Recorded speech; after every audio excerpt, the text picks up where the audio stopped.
السلام علیکم ورحمۃ اللہ وبرکاتہ۔ دوستو بھائیو، رجب کا مہینہ شروع ہو گیا پوری دنیا میں، الحمدللہ رجب کی ابتدا ہو گئی۔ اب واٹس ایپ پہ ہم دیکھتے ہیں کہ بہت سارے لوگ اللہم بلغنا رمضان، یہ دعا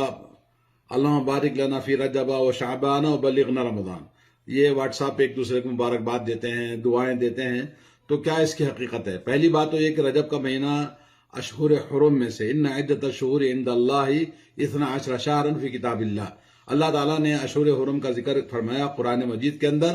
اور اس کے بعد اللہ تبارک و تعالیٰ نے فرمایا فلا تظلموا فیہن انفسکم، اپنے آپ کو اس میں کسی بھی قسم کا ظلم و زیادتی نہ کریں۔ تو اشہر حرم کا مطلب ہے کہ پہلی بات تو یہ حرمت والا مہینہ، اس کے اندر کوئی بھی اللہ تعالیٰ کے اس حرمت والے مہینے میں جنگ لڑائی کرنا منع ہے، الا ہے کہ دشمن پہلے ہجوم کرے تو دفاع کرنے کے لیے مقابلہ کر سکتے ہیں۔ دوسری بات یہ ہے کہ اشہر حرم میں کوئی بھی اللہ تعالیٰ کی حرمت والی چیز کا انتہاک نہیں ہونا چاہیے، یعنی حرمت والی حرام کردہ منع کردہ چیزوں کا ارتکاب کرنا اس مبارک مہینے میں بہت بڑا گناہ ہے، اور اس کو بہت سارے علماء نے ذکر فرمایا ہے، تو لیکن تفصیل کے لیے وقت چاہیے۔ لیکن اتنا ہے کہ اس مبارک مہینے کے اندر آدمی کسی بھی قسم کے گناہ، معصیت اور برائیوں والے کام نہ کرے، جس سے اللہ رب العالمین کے ہاں اس کی حرمت اور اس کی سختی اور بڑھ جاتی ہے۔ گناہوں کی کیفیت کا گناہ اس کے اوپر زیادہ ہو جاتا ہے بمقابل دوسرے مہینوں کے۔ تو اس لیے اس مبارک مہینے میں اپنے آپ کو اعمال صالحہ اور امر بالمعروف نہی عن المنکر، جتنے قسم کے اعمال صالحہ ہیں سب کو زیادہ سے زیادہ کرنے کی کوشش کرے ان مبارک دنوں میں۔ تو آئیے اس حدیث کی حقیقت کیا ہے۔ اللہم بارک لنا فی رجب و شعبان و بلغ رمضان، یہ جو کہہ کر بعض لوگ اس مبارک مہینے کے اندر مبارکباد دیتے ہیں، یہ حدیث صحیح نہیں ہے، کیونکہ فضیلت رجب کے مہینے کی نبی کریم صلی اللہ علیہ وسلم سے کوئی بھی حدیث ثابت نہیں ہے، جیسا کہ بہت سارے علماء کرام نے کہا، شیخ محمد بن صالح العثیمین نے بھی کہا ہے۔ اور اس سلسلے میں رجب کی فضیلت میں جیسا کہ آپ نے دیکھا کہ دوسرے مہینوں کے مقابلے میں امتیازی کوئی خاص بات موجود نہیں ہے کسی بھی حدیث کے اندر یا قرآن کے اندر، سوائے جو اشہر حرم جس کو رجب مضر اللہ کے نبی صلی اللہ علیہ وسلم نے فرمایا۔ تو اس لیے خاص قسم کی کوئی بھی نماز، کوئی بھی روزہ یا کوئی بھی خاص اسپیشل چیز اس مبارک مہینے کے اندر کرنا بدعت ہے۔ بمقابل دوسرے مہینوں میں جو کام کرتے ہیں ویسے ہی کرنا چاہیے، جیسے ہر دن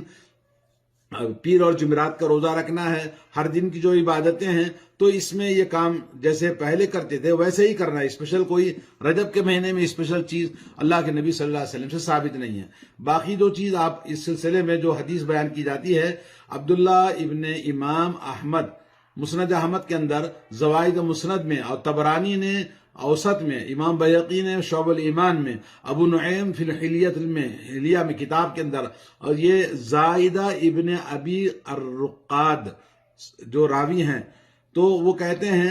زیاد النمیری، انہوں نے روایت کیا حضرت انس ابن مالک رضی اللہ تعالی انس ابن مالک قال کان رسول اللہ صلی اللہ علیہ وسلم اذا دخل رجب قال اللهم بارک لنا فی رجب و شعبان و بلغنا رمضان۔ تو یہ حدیث اس طرح سے آئی ہے روایت میں، اور اس کو تمام علماء کرام نے ضعیف قرار دیا ہے۔ سند کے اعتبار سے زیاد النمیری ضعیف ہے، اور اس کو علامہ یحییٰ ابن معین نے ضعیف قرار دیا ہے۔ وقال ابو حاتم لا يحتج به، اور ابو حاتم الرازی کہتے ہیں اس سے دلیل ثابت نہیں کی جا سکتی اس کی حدیث سے، اور ابن حبان نے ضعفاء میں اس کو ذکر فرمایا ہے، اور اس حدیث سے کوئی بھی استدلال رجب کی فضیلت میں بیان کرنا غلط ہے۔ میزان الاعتدال میں بھی اس کا ذکر موجود ہے۔ اور زائد ابن ابی الرقاد یہ بہت زیادہ ضعیف انسان ہے راویوں میں۔ ابو حاتم الرازی کہتے ہیں یحدث عن زیاد النمیری عن انس، یہ جو حدیث آئی ہے سند میں، اس کی احادیث سب کی سب ضعیف اور منکر ہیں، اور اس میں کوئی بھی اس کے اندر کہتے ہیں کہ زیاد سے کوئی بھی چیز صحیح ثابت نہیں ہے، اور امام بخاری رحمۃ اللہ علیہ نے اس کو منکر الحدیث کہا ہے، اور امام نسائی نے اس کو منکر الحدیث کہا ہے، اور اس کے بعد کنہ میں کتاب الکنہ کے اندر لیس بثقہ، وہ ثقہ راوی نہیں ہے۔ اور اسی طرح سے علامہ ابن حبان نے کہا کہ یہ یروی مناکیر عن مشاہیر لا یحتج بخبرہ، کہا یہ مشہور محدثین سے حدیثوں کو جو نکارت والی ہیں،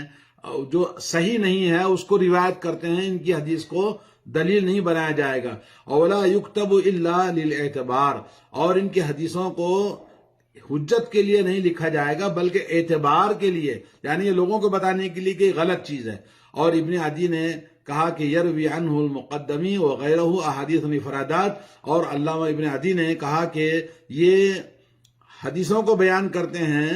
اور وہ حدیث افرادات میں، اور فی بعض احادیث ما ینکر، ان کی روایت کردہ حدیثوں کے اندر بعض ایسی ہیں جو بالکل منکر ہیں، جو دلیل نہیں لی جا سکتی. تہذیب التہذیب میں یہ بات لکھی ہوئی ہے. اور حدیث عمومی طور پر علامہ نووی نے بھی ضعیف قرار دیا ہے کتاب الاذکار میں، اور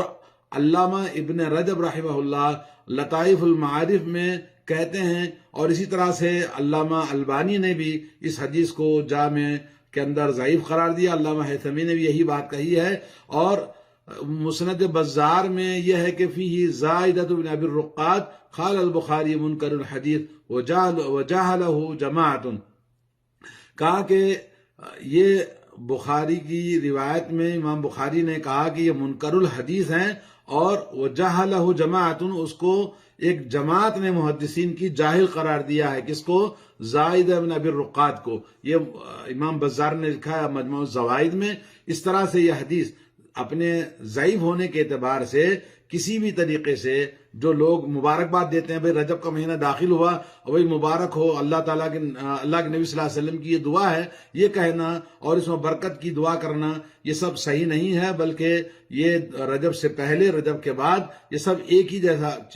موسم ہے، ایک ہی جیسی چیز ہے. تو باقی یہ کہنا اللہ تعالیٰ ہمیں رمضان تک پہنچائے، ایسا کوئی اللہ کے نبی صلی اللہ علیہ وسلم سے کوئی دعا ثابت نہیں ہے. اور معلّہ ابن الفضل کہتے ہیں تو اللہ تبارک و تعالیٰ سے اسلاف جو 6 مہینے پہلے سے دعا کرتے تھے کہ اللہ تعالیٰ ہم کو رمضان تک پہنچا دے، اور 6 مہینے کے بعد دعا کرتے تھے اللہ تبارک و تعالیٰ ہمیں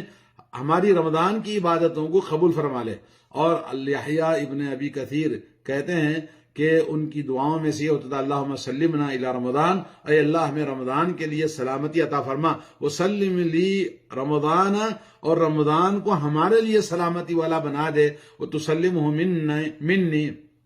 متقبلا.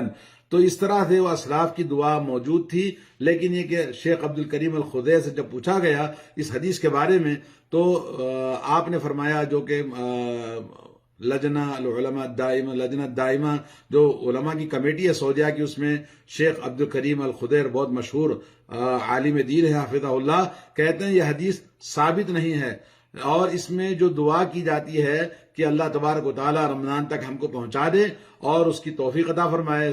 قیام کی، سیام کی، اور اس طرح کی جو دعا کی جاتی ہے، اور یہ لیلۃ القدر کو پانے کے لیے دعائیں مطلق طور پر موجود ہیں، اس حدیث سے اس کو ریلیٹڈ کرنا صحیح نہیں ہے. تو شیخ عبد الکریم الخدیر نے بھی اس کو غلط قرار دیا ہے. تو میں چاہتا ہوں کہ ہمارے دوست و احباب جو ایک دوسرے کو فارورڈ کرتے ہیں اور ایک دوسرے کو اس طرح سے لوگوں کو بتاتے ہیں، تو ہمیں احتیاط کرنا چاہیے. جو چیزیں جو نبی کی سنت سے صحیح طور پر ثابت نہ ہوں ان کو نشر و اشاعت کرنا تو گویا ہم بدعت میں شامل ہیں، اور بدعت کے لیے اس طرح کی چیزیں جو کی جاتی ہیں، اللہ تعالیٰ ہمیں توفیق عطا فرمائے، اللہ تعالیٰ ہمیں محفوظ رکھے. اور ان بدعات سے، خرافات سے، کیونکہ رجب کا مہینہ آتا ہے تو پوری دنیا بدعات کے اندر عجیب قسم کی بدعتیں شروع ہوتی ہیں. 27 رجب کو شب معراج منائی جاتی ہے، روزے رکھے جاتے ہیں، بہت سارے جہالت والے کام کیے جاتے ہیں، شب بیداری کی جاتی ہے، مسجدوں میں لوگوں کو اکٹھا کیا جاتا ہے، اور 3 راتیں جو لوگوں نے بنائی رکھی ہیں نورانی راتیں، جس کا نام دیا ہے کہ اس میں ایک رجب کی شب معراج ہے اور دوسرا شب برات ہے، اور دونوں بدعت والی راتیں ہیں، اور تیسرا اس کے ساتھ جوڑ دیا لیلۃ القدر کو، جو کہ لیلۃ القدر قرآن و سنت کے اندر ثابت ہے. تو اس طرح مختلف چیزیں خلط ملط کر کے دین کو بگاڑنے کی کوشش کی جاتی ہے. اللہ تعالی ہدایت دے. وصلی اللہ علی نبینا محمد وعلی آلہ وصحبہ اجمعین. السلام علیکم ورحمۃ اللہ وبرکاتہ.